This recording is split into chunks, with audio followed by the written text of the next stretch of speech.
What's going on, everyone? Welcome back to Three in the Key.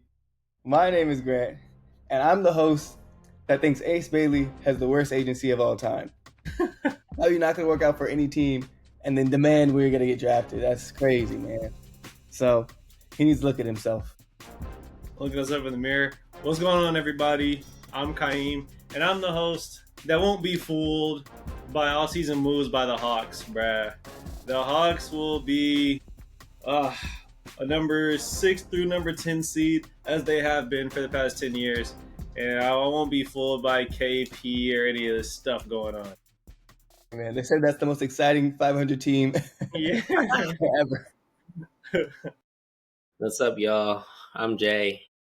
I'm just waiting for the Heat's new draft pick to show out in the G League and then have one great season and become a role player. Like, Like all sounds that crazy. Yeah, what happened to Jaime, man? Well, we got a great episode for you guys today. Well, the finals are over. The three-headed monster has won. The Thunder defeat the Pacers. So, Shai's done it all. Now we have to look at him and decide what kind of conversation he's in terms of the GOAT conversation. But we'll get to that. And then the draft just happened yesterday, the past 2 days. So we'll talk a little bit about that, see which team won, which team lost, and dive into those draft picks. So let's start with the Thunder. The Thunder won. I think in the back of our mind, we all kind of knew what was going to happen in Game 7. Very unfortunate that Tyrese went down very early in that game with the torn Achilles. How do you guys feel about the Thunder winning? Is this a dynasty? Kind of what's next for the Pacers as well, now that Tyrese is probably going to be out for a lot of the next season. Yeah, I mean, shout out the Thunder. But the thing is, shout out the Thunder. They went 7, and so during the series, it was kind of easy to forget. But zooming out now that they won, they were really the best team from beginning to end. They were the best team when Chet was injured, when Chet wasn't injured, when Hartenstein was injured, when Hartenstein wasn't injured. Of course, they were able to keep Shai and Jalen healthy the whole year, and that plays a big role. But, I mean, dominant defense, pretty consistent offense, like 7 guys who can play both offense and defense at a acceptable level. Of course, not superstars, but like average on offense and average on defense at least. And then normally their guys are above average in at least one. They were the best team all year, and they won. They were the best team all year, and they won. I mean, shout out. I mean, we'll obviously, I'm sure we'll talk about Tyrese in a minute, but obviously that kind of makes things sad. But I don't view this as like a asterisk chip or anything since Tyrese got hurt, only because OKC was the best team literally wire to wire. So it makes sense that they ended the year as champions, even though I think there'll always be kind of a what if in the back of my head about like, what if Tyrese didn't get injured? Yeah. That's fair. I mean, yeah, there's no asterisks next to championships. People can say what they want, bro, but injuries are just a part of the game at the end of the day. Like nobody gives LeBron grace. Nobody gives LeBron grace. So at the end of the day, like Grant said, like you guys both been saying, they're the best team. I do think it would have went different. I picked Pacers in Game 7. So I picked Game 7. Tyrese started out 4 for 4 from 3. Yeah, he was wild. And finished the game with the most threes. I mean, I just feel like it would have went differently, or at least would have been closer toward the end. But happy for them. We can put... I'm not putting Shai in any conversations. I'm sorry, bro. Like I'll respect it. I'll respect it, but if you look at the company, one person doesn't belong, and it's him. Yeah. It's crazy you say that because we always give Steph Curry grace about that Raptors finals because Clay went down with an injury and it was kind of just him. So, contrary to popular belief, I put asterisks on finals. I think that if Tyrese was in the game, it would have been a closer game. I wouldn't have definitely said that the Pacers was won, but I think it would have been a more competitive game. And I think as it got down the stretch, we kind of would have seen what type of a team OKC was. Of course, they didn't have the easiest run to the finals, and of course, they were the best team all throughout the year. But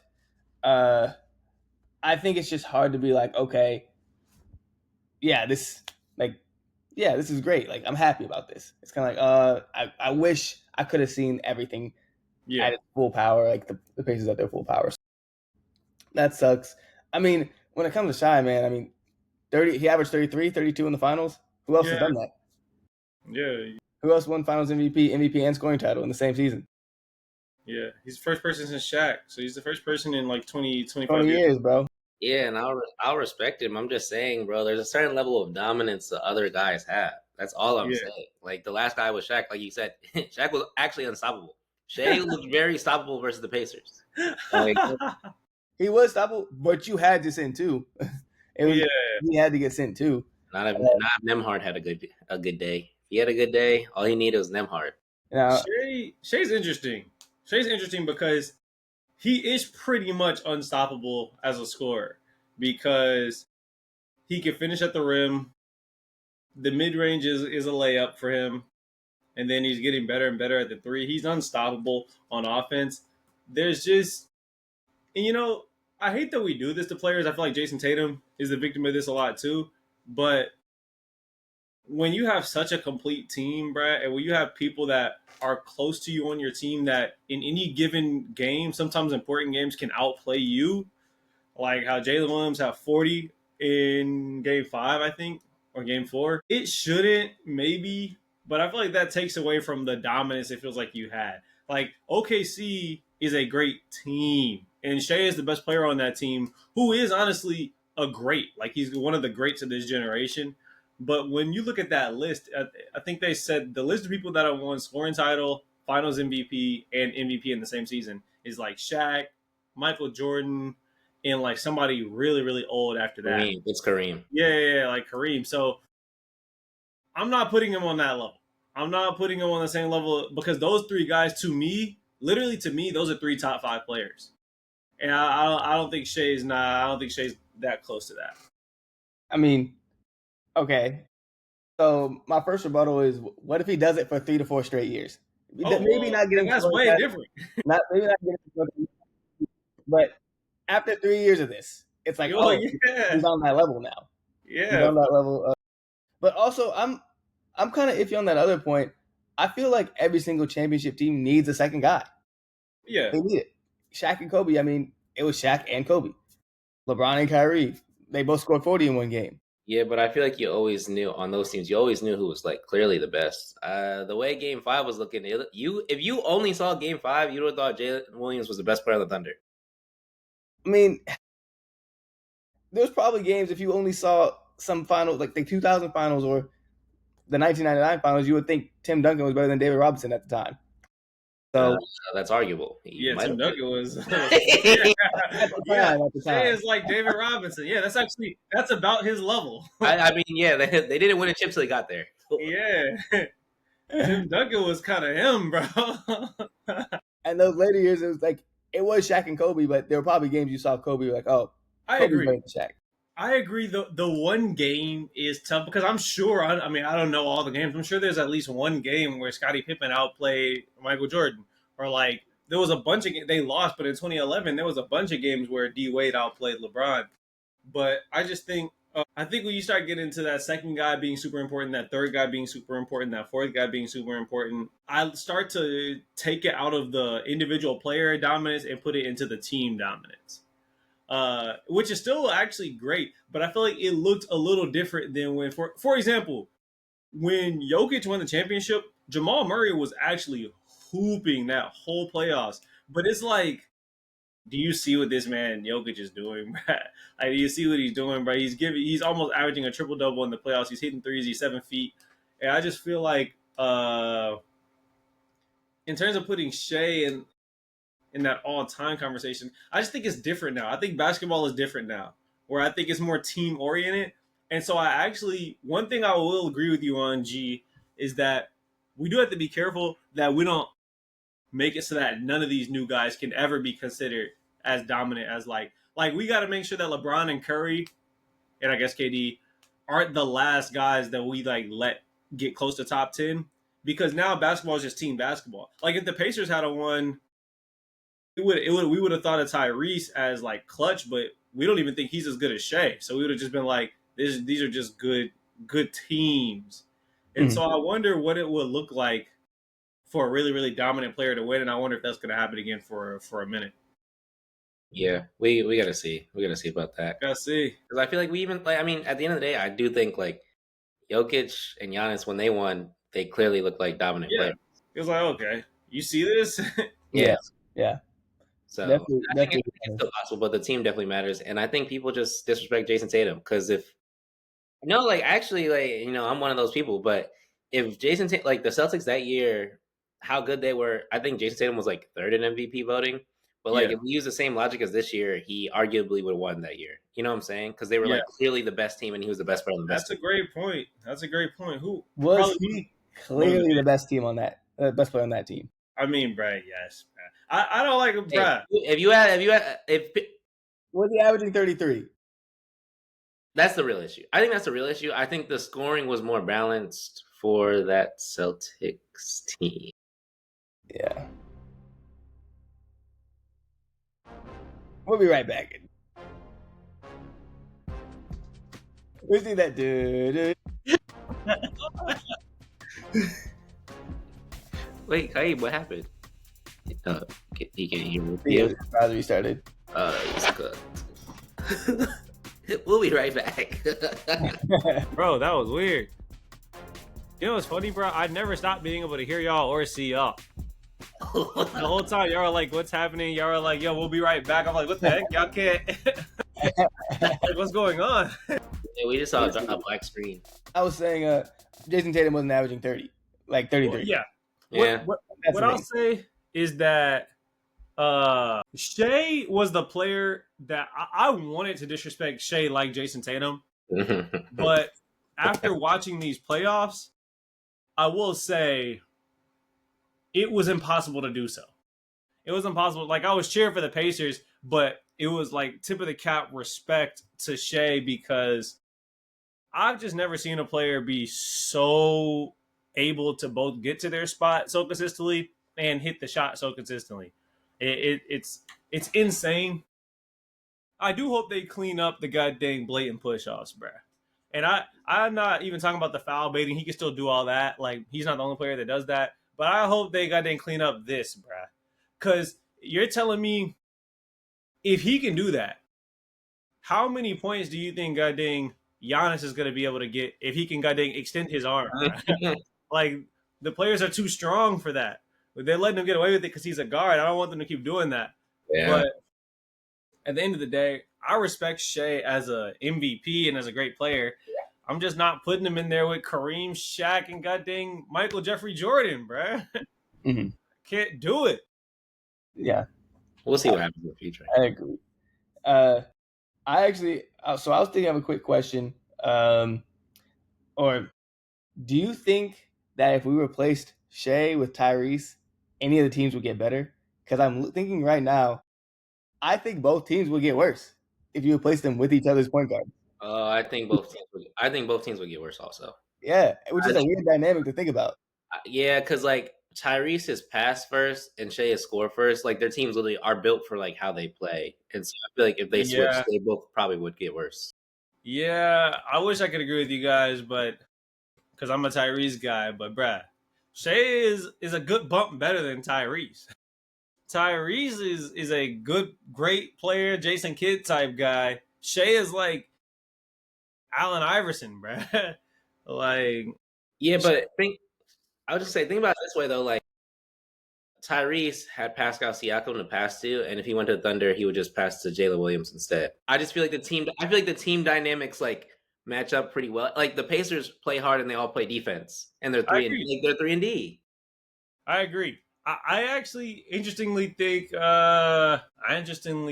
things would be about the same. It's very interesting to think about if those teams played. I kind of still think the Thunder will win. Because the Thunder. Jalen Williams can go get you 40. Pascal could, but it would just be more surprising to me. Mm-hmm. That's a great question, though. That's a great question. Yeah. Because I wonder how the Pacers' offense would look if one guy played ISO a good amount of the possessions. Well, we're less passing season. The because team that's would not get how they better. play. They're Yeah. about to start TJ McConnell next season. Yes, sir. I put JJ McConnell might have to start. Boy, the GOAT. Bro, did y'all think at any point when Hallie went down in the first quarter, in the second quarter, Indiana was able to keep it close? It even like it was either tied or they had a 1 point lead. Did y'all actually believe at any point they could win when you were watching the I game? did. Mm-hmm. I did too. I think Rick Carlisle sold them by having Pascal Siakam and TJ McConnell all, not playing with each other. Because I think in that third quarter, it was like TJ McConnell like he was really doing everything, like everything. Bro, yeah, everything. And the thing is, the Thunder couldn't stop him. So it was just interesting. They couldn't stop him, but he also wasn't really passing. Like he was playing that ISO ball because he's a bench scorer. He's a six man. He's a bench Yeah. scorer, yeah. I think there was a point I thought I don't know. I thought the pressure was gonna get down on the Thunder where it's like, dang, we're losing and we should be winning, but it never came. It never came. They were able to keep their composure, which is Yeah, no, that third quarter they turned up a little bit. I mean, Yeah. even eventually in the fourth quarter, into the third quarter, they even figured out TJ McConnell, had him turning it over. Yeah. And he was the only person doing anything, man. I wanted to see. I respect the Pacers fight. They kept fighting to the end, but I wanted to see Mathurin hit a few shots. Or good dang, Nesmith, bro. Nesmith hit a few shots. But you know, the Thunder were the better without Tyrese. I mean, the Thunder are the better team. I was thinking though when it happened, I'm like, bro, like just because whoever you want to say is the worst team in the league, like the Wizards or the Hornets or whoever, they don't go 0-82, bruh. So like a worse team can beat a better team sometimes. It's game 7. You just need one. You just need one. You don't need the whole series. So I was thinking they had a real chance. They kind of ran out. Yeah, TJ scored like I was a little nervous after TJ scored like 12 points straight, and then they were either like up by like 3 or down or something, and I was like, oof. You would have hoped they could have put some separation. Yeah. And then it was just an avalanche at that point. It was over with. Mm-hmm. But also, I mean, I feel like in Game 7, the Thunder hit shots. The Thunder hit their shots. Chet was hitting his three. Yeah, Chet came up. Chet. Yeah, Chet. Chet who? What's his name? Carson. Wallace. Wallace, yeah. He was hitting his shots. Bro, Caruso hitting his Caruso early. shots. He did his. Caruso was hooping. That's a hooper. You know, they were gonna win. If their role players hit their shots, they were gonna win. Bro, here's the last question I'll ask on that, and then if you have another question, G, or we can move on. But y'all think hindsight is obviously 2020, but do y'all think even getting injured, Tyrese made the right call to play? I think he had to. I think he had to. I think he had to, bro. He had to. It was game 7. They just needed to get one. It's unfortunate that he got injured, but if he didn't play, everybody would have been hating on him. Bruh. So either take the. If you're that close, you're one game away from a championship. You're telling me you're not going to play, Kaim. You're telling me you're not Well, no, I will play, but I look at it a little different. I am fine with the fact that he played. I'm not fine with the fact that and that includes me, but then even, of course, the bigger media, would have hated on him if he didn't play. That's what I don't like. Like, if he makes an internal decision, bruh, I'm about to risk it, put everything on the line, then we can applaud him for that. But I don't like that we were tearing man down because he doesn't want to goddamn rip his Achilles off the bone like Kevin Durant. Mm-hmm. Like, we just seen this happen. I do feel like, bruh, physical health is very important. Like, physical health is very important, bruh. I don't know about y'all, but if they say, yo, you got about a 40% chance of tearing your Achilles because of this injury you have, and he had said, all right, you know what? I'm not doing that. I would have respected that. But I feel like you're right. I don't feel like the basketball world in general would have respected that. And I feel like this injury, if it had happened only, that would be fine. But I think this injury happening reminded me exactly of the KD situation in 19. I was like, you know what? If they say they have a calf strain, we should probably let them sit if they want to sit. Like, it probably makes sense, bro, because now he's not going to be able to hoop for 12 months. That's crazy. Yeah, but we got modern science now. That used to be a career ender. That's true. Hopefully it'll come back better. And what some people were saying on First Things First, what Chris Broussard then were saying were that Tyrese needed to play because if he didn't play, didn't get injured, and then they lost, he might have been in his own head like, dang, if only I had played. Now, at least for him personally, he knows like I did everything I could have done. I literally I rode till the wheels fell off. So in Yeah. his own mind, he actually might still be happy with the decision. He was putting some stuff on Twitter that made it sound like he doesn't really regret the decision. I just think it's like, all right, we can chill. We can chill in the media if a dude's like, yo, I want to wait till I'm a little more healthy to play. It'll make sense. Game 7 NBA Finals, though, you have to try. That's like the one game you have to play no matter what. Yeah, you have to try. Game 7 NBA Finals. And your team needs you, too. He's not Yeah. like the 4th or 5th guy. Yeah. Yeah. I think any game 7, honestly. Any game 7, it's like, yeah, I got to play because it could be the last time for the season. So, okay. Let's table that discussion and move right along to the NBA draft. So, no surprise, Cooper Flagg went first. Dylan Harper went second. Surprise.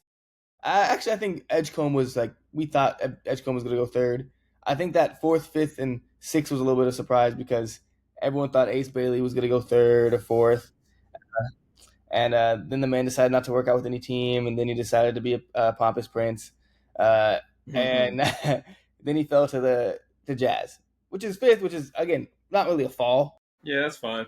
But how do you guys feel about the way he handled that situation and just the draft in general? You know, kids these days, man, the NIL deals strike again.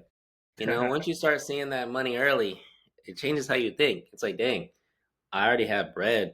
Why would I go to Utah? I don't want to go to Utah. There's nothing for me in Utah. And I'm not saying that he specifically didn't want to go to Utah, but I saw a report today that said he's not traveling with the other first round pick to Utah today. So that leads me to believe he's not trying to be there. He's not trying to be there, bro.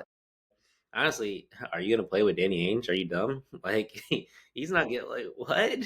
He's standing on business. He's like the new Pat Riley. He's standing on business, bro. Like you're not going nowhere. And so I don't know. Refusing to work out with teams is just weird to me. I could understand if a team was like, no, we don't want to like try you out, but you're originally supposed to like go right after your teammate, Dylan Harper, go 3. Then you slid a little bit because you're gonna be weird. Like even my uncle, who's a Sixers fan, he was like, "Yeah, Ace Bailey, Ace Bailey." I was like, "Nah." He said he didn't. He said he's not doing no workouts. And so I think it's just a new era of hoopers. They have a lot more privilege, which is a good thing in some aspects. But at the end of the day, if he comes out in hoops, I don't care what he does. If he comes out and he's like that, I don't care what he does. The only issue is if he's not like that, then everybody's going to bring this up. Everybody's going to bring this up. Yo, he was being a drama queen. Maybe it's because he was trash, and he didn't want to be exposed in those workouts. Mm-hmm. Yep, he's raised the pressure on himself now. Because I'll be honest, I barely knew who Ace Bailey was. I genuinely had no opinion on Ace Bailey, positive or negative at all. And then he does all this. I do feel a little different though than I think the average person. I'll let me put on my cape and cape for Ace Bailey for a minute, bruh. If I'm guaranteed top 6 pick in the draft, I might go about it different in terms of messaging it to the public, but I'm probably not gonna work out either, bro. Why would I work out? If I'm a 2nd round pick, probably then yeah, I'll work out, try to raise my stock. I can't raise my stock. I'm not going before Cooper. I'm not going before my teammate. I might go 3. I'm as high as I can get right now. All I can do with these workouts is miss a couple of shots because I had a bad day and drop my stock. Like, it's not going to get that much higher. I have no upside for this workout. I'll kind of look at it and be like, my stock is exactly where I want it right now. Do I have the confidence that I can go in here and work out so well that I'm going to leapfrog Dylan Harper? That's a question you can ask yourself. But if you don't, whatever, you're the 3rd prospect. Well, like, what is the workout going to do for you at that point? I think it was also compounded with he lost 2 inches when they did his official measurements, or lost 2 or 3 inches when they did his official measurements. They said he was 6'11" in college. He's 6'9". Or, which honestly, again, 6'9" is still tall. Like, you're still of up course, there. But that's a difference. But they were scared because his shooting efficiency in college was kind of mediocre. He scored, but his efficiency wasn't the greatest. So I think they wanted to see his shooting ability, and he's like, "Yeah, fuck that. I don't want y'all to see that." Yeah, he's scary. He might not be like that. So I think it does show a little bit of like timidness or scaredness to like be drafted and be exposed. like that, which is Yeah. like, right, it's the NBA. You're going to get exposed. You're gonna get exposed eventually. Exactly. They're gonna throw you in the summer league, and then you're gonna get exposed in summer league by some random G League player. Yeah. Nah, bro. I'm already good. I mean, exposed. I'm straight. If you shoot bad and you go into the G League and shoot maybe 3 for 10 or 3 for 12, and some G League player busts your ass, shoots 10 for 12, 10 for 15, what's it look like? It looks bad, but let's be honest. Now I have a guaranteed contract. Now I have a 3 to 4 year contract in the league. Okay, yes, now I got to go put it on the line. I don't have to put it on the line before that. The salary is determined by what pick you get picked, bro. So why would I want to get exposed to fall from the 3rd pick to the 10th pick just because god dang some people want me to? I'm like, nah, bro, I'll get exposed after I already got 3rd pick money. Yeah, but that's the thing, bro. Like, if you're eventually gonna get exposed, most players play for that second contract. That second contract is really where your like real wealth comes from. And so, if you think you're gonna be exposed, bro, you need to get your confidence up because you're gonna be out the league, and you're gonna be out the league after this contract. Like, so I mean, you have to work out. You have to work out with your teammates, like. Competing with the other first round pick. I don't remember who else they drafted, but you're competing with him. Like, yeah. But Yeah, he's also, gonna be over there. oh, Go no, ahead. Go ahead. I was gonna say, bro, it's the business. It's dang near corporate. You got to get the trust of your manager. You got to get the trust of your coach. Now you that gotta part, get yes. Like you got to network with the team. Yeah, it's all that other stuff. If you want to put yourself in a position to get the most potential, most opportunity. So, he's just not playing the corporate game. I will agree with that because now, like Jay said at the beginning, he does have to hoop. That's one thing about my theory. He does have to hoop because I was listening to Kendrick Perkins on Road Tripping, and he was like, "Bruh, like it's not 1940 where the team that drafts you, you stay with your whole career. You never know. These teams might be looking to trade for you. These teams might be looking like you might be a free agent. Your team doesn't like declines your player option. You need to go get a team. Some players are like bust, like for example, Markelle Fultz or even Ben Simmons, but they still have a spot in the league. Like they can still be on somebody's bench or back in rotation versus other players just completely go out of the league. And one of the differences there, yes, is talent, but another difference, like you said, G, is probably relationships. So that's what I will say. It would have been valid for the way he did it is horrible. The way he did it is horrible, bruh. He probably, if he was thinking the way I'm thinking, he probably should have just had his agent call him and say, yeah, he would love to come sit down in a meeting, but he doesn't want to risk injury. He just finished a long season and like really gone in there and networked. I actually agree with that. Ruining the relationships and just being like, yo, I want to go to Washington. It's like, hold up, bro. Why would you want to go to Washington? Like, why would you want to go to Washington over Philadelphia? Low stakes, bro. He wants to be a star. He wants to be the number one option. Yeah, he wants to be the number one option and low stakes, bro. You go to Washington, he could probably do whatever he wants for a year. Who cares? Who cares? He could probably shoot 40% and average 20, and they'll probably love him in Washington. Yeah. And then give him a no trade clause and $20 million. He gets that second contract. That's what I'm saying. Yeah. And they traded Poole and Kuzma, so all they have is shots available. Yeah. So even Ben Simmons, he was an all-star at one point. Yeah. So yeah. He was an all-star at a point. So it was Markelle Fultz. He did have flashes at least. Like, you know what I'm saying? Like, yeah. And Markelle was dominant in college. That's also he was dominant in college. That's true. You're right. Those players normally had some pedigree. I just wanted to get that out there, like, bruh. Like Cooper Flagg, for example. If Cooper Flagg said I'm not working out, that would make sense to me. Well, I worked out. They're already going to pick me number one. All I could go is down. So that part of the logic makes sense, but I kind of agree at a certain point. He's given himself a bad narrative now for no reason. Giving himself an extremely bad narrative for no reason, bruh. And, bro, that's his agent's fault. That's his agent's fault. He's a kid. He doesn't know better. He's young, man. Like, maybe he needs some better people in his corner. I don't know. Yeah. And that's look at his agent crazy because, like, don't you want money too? Like, you're losing money. He needs to go to Clutch Sports. Yeah. Yeah, he needs to go to Rich Paul and them boys. Yeah, he's losing some bread. So, no, that's crazy.